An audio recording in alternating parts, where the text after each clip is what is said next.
Balai Diklat Keagamaan Palembang melaksanakan penutupan pelatihan dasar calon pegawai negeri sipil secara blended learning gelombang 3 angkatan 5 dan 6 pada Rabu 17 September 2025.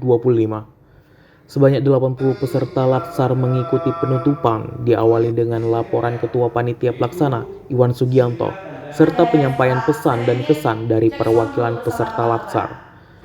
Kegiatan ditutup secara resmi oleh Kepala BDK Palembang Saifuddin sekaligus memberikan pembekalan. Dalam sambutannya, ia menyampaikan bahwa 80 peserta dinyatakan lulus. Saya ingin membacakan saja dengan mengucap Alhamdulillahirrahmanirrahim. Kalau awalnya Alhamdulillah berarti lulus semua gitu ya. Belum tentu. Ya, kabar baik buat Anda angkatan 5 dan 6 semuanya dinyatakan lulus 100%. Saifuddin menegaskan dunia terus berubah dan tantangan yang dihadapi pun semakin kompleks.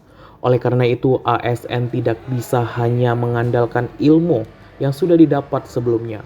Mereka harus senantiasa mengikuti perkembangan zaman, mempelajari inovasi baru, dan menguasai keterampilan yang relevan.